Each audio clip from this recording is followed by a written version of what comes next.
Hello बच्चे, कैसे हैं आप लोग। आई होप अच्छे होंगे और स्वस्थ होंगे और मस्त होंगे। मैं हूं आपके साथ कौन, वसीम अख्तर। तो मैं आपको आज हम लोग पार्ट 3 यानी कह सकते हो और पार्ट बी का हम लोग लेकर आ चुके हैं। मॉडल पेपर जितना मैंने पढ़ाया, देखो आज लास्ट है, इससे ज्यादा आपको पढ़ने की जरूरत है ही नहीं। इतना अगर आप पढ़ के जाओगे तो आसानी से मेरे से लिख के ले लो कि आप पास हो जाओगे। लेकिन जितना मैंने आपको क्वेश्चन दिया उसका आंसर आपको अच्छे से आना चाहिए।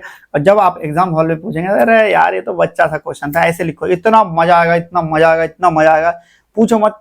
लेकिन कब मजा आएगा? जब आप लिख के प्रैक्टिस करोगे, सिर्फ दिमाग याद करके नहीं। आप टाइमिंग घटाओ, लिख के फास्ट फास्ट लिख के, क्योंकि बहुत सारी चीज ऐसा होता है कि ये जो थ्योरेटिकल सब्जेक्ट है ना, हमारे पास टाइम का कंजप्शन ज्यादा हो जाता। तो हमें क्या करना है, ये हमें अच्छे से ये करके कि ज्यादा से ज्यादा ये करके सही तरीके से टाइम का बचाना है। मतलब टाइम आपको सिक्योर करके रखना, टाइम के हिसाब से ही चीजें लिखना। तो चलिए देखते हैं दोस्तों, हम लोग सेक्शन बी को डिस्कस करेंगे। सेक्शन ए को हमने डिस्कस कर लिया, तो सेक्शन बी में जो क्वेश्चंस है उनको धीरे धीरे डिस्कस करें। पहला क्वेश्चन पूछा, what is the role of pharmacist in preventing anti microbial resistance. ये वाला जो क्वेश्चन है ना, जैसे लॉलीपॉप समझते हो, एकदम बिल्कुल फेवरेट क्वेश्चन है। किसका? आपका जो है क्वेश्चन, जो एग्जामिनर है, इसका फेवरेट क्वेश्चन है। क्योंकि एंटीबायोटिक यहाँ पे एंटी माइक्रोबियल दे दिया, कभी आपको एंटीबायोटिक दे दिया। क्वेश्चन में ये पूछा गया, फार्मासिस्ट का क्या रोल है जब एंटीबायोटिक रेसिस्टेंट डेवलप करता है। एंटीबायोटिक रेसिस्टेंस क्या होता है कि मान लीजिए किसी को आप डेली एक थप्पड़ मार रहे, एक थप्पड़ मार रहे, एक टाइम आएगा ले मार ले, कुछ फर्क नहीं पड़ेगा। उसी तरह जब हम डेली डेली डेली डोज बढ़ाते जाते हैं, डोज का बढ़ाते जाते हैं, डोज डोज डोज, फिर हमारे बॉडी में एंटीबायोटिक काम नहीं करता है। जैसे मच्छर देखो, पहले मैक्सो में भाग जाता था, अभी क्या भागता है? नहीं भागता ना। उसके लिए हमें अभी दूसरा वो अगरबत्ती सा आया, उसको मुंह जलाना पड़ता है। इसी तरह उसको रोकने के लिए क्या करना पड़ेगा कि हम लोग छोटे लेवल पे दवाई देंगे, इतना ज्यादा हाई डोज नहीं दे देंगे कि वो डरेगी नहीं। तो क्या करा, फार्मासिस्ट एएमआर में हेल्थ केयर का एक ऐसा की प्ले रोल है जहां उसका एंटीबायोटिक सेफ, रेशनल और कंट्रोल तरीके से यूज करना है। ठीक है, अब यहाँ पे क्या कह रहा है, फार्मासिस्ट की player in the health care system preventing AMR, his job is antibiotic safe, rational and control manner. उसका जॉब क्या रहता है कि एंटीबायोटिक को सेफ और अच्छे तरीके से किस तरह से हम लोग चीजें कर सकते हैं। अब यहाँ पे देखो, सही एंटीबायोटिक, सही डोज और सही ड्यूरेशन रिक्वायरमेंट करना, मतलब कि लंबे समय तक एंटीबायोटिक नहीं खाना है। अननेसेसरी या फिर ओवरडोज एंटीबायोटिक को रोकना। फिर बात करें एंटी माइक्रोबियल प्रोग्राम को हमारे पास चलना, पार्टिसिपेट करना। फिर पेशेंट को कोर्स पूरा लेने के लिए सेल्फ मेडिकेशन की सलाह ना देना। कि अपने सेल्फ मेडिकेशन क्या होता कि कहीं गूगल से देख लिया, किसी ने लिया तो आपने किसी दूसरे के सलाह से ले लिया, इसमें ना करें, ये आपको फार्मासिस्ट बताता है। फिर आता है कि आपको रेसिस्टेंस ट्रेंड या फिर एडीआर मॉनिटरिंग करके डॉक्टर को गाइड करना कि सर इस चीज का काम नहीं करता है। एंटीबायोटिक में एक ही चीज, मोरिंगा जो सीड आता है ना, वही सबसे ज्यादा काम आता है, अदरवाइज कोई सही से काम नहीं करता। ये सारी चीज क्या उसकी जिम्मेदारी होता है। चलिए दोस्तों, नेक्स्ट क्वेश्चन कह रहा है, explain term reorder quantity level क्या होता है। देखो, रीऑर्डर का मतलब होता है दोबारा। ये वो लेवल होता है कि जहां पे आपको पूरा भरा हुआ है, जहां मान लो एक एग्जांपल पे कि आपके पास एग्जांपल पे 10 लीटर की टंकी है। 10 लीटर की टंकी है, तो जब आपका ये क्या हो जाएगा कि 2 लीटर पे आ जाएगा या फिर आपका 3 लीटर पे आ जाएगा, तो आपका अलार्म बजने लगेगा कि 3 लीटर में इसी को मान लीजिए अगर 1 लीटर पे अप्लाई करेगा तो भाई सब पानी तो खत्म हो चुका है, कहां से भरेंगे? फिर तब तो तुरंत खत्म हो जाए और लाइन नहीं रहा। लेकिन रीऑर्डर क्वांटिटी ये काम करता है कि जहां 3 पे आता है वो alarm tin tin tin tin बजने लगता है, जिससे ये पता चलता है कि अब हमें दोबारा ये सामान मंगाना चाहिए। इसी को हम लोग रीऑर्डर क्वांटिटी लेवल, यानी ऐसा लेवल जिस लेवल के बाद हमें चीजों मंगाना जरूरी है, उसको हम लोग रीऑर्डर क्वांटिटी लेवल के नाम से जानते हैं। रीऑर्डर क्वांटिटी लेवल वह स्टॉक लेवल है जिस पर पहुंचते ही फार्मासिस्ट या फिर स्टॉक मैनेजर को नई मेडिसिन ऑर्डर करनी होती है ताकि स्टॉक आउट ना हो। क्या करें, दोबारा पढ़ते हैं।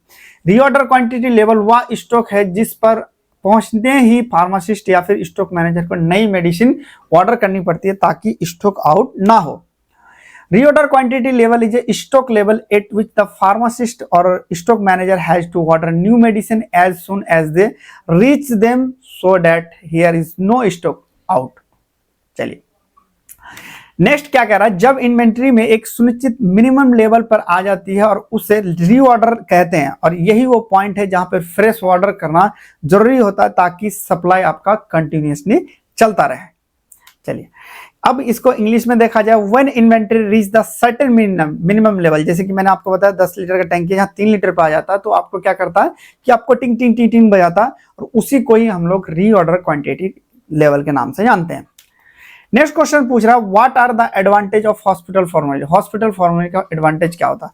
देखो हॉस्पिटल फार्मेसी का एडवांटेज मतलब बहुत सारी चीज होता है, क्योंकि हॉस्पिटल फार्मेसी एडवांटेज इसलिए होता है क्योंकि ये पीटीसी कमेटी बनाता है और उस हॉस्पिटल में जो जो दवाई रहता है उसका लिस्ट होता है। एडवांटेज ये चीज होता है, सबसे पहले स्टैंडर्ड ड्रग यूज होता है पूरे हॉस्पिटल में, मेडिसिन और यूनिफॉर्म रेशनल यूज होता है। यूनिफॉर्म रेशनल का मतलब ये है कि एक ही जैसा पूरे में चलता है। कॉस्ट इफेक्टिव ट्रीटमेंट होता है, इंप्रूव पेशेंट सेफ्टी करते हैं, रिड्यूस स्टॉक इश्यू हो जाता है, सपोर्ट रेशनल प्रिस्क्रिप्शन करता है, बेटर क्वालिटी एश्योरेंस करते हैं। ये सारे क्या है? एडवांटेज है हॉस्पिटल फार्मेसी का।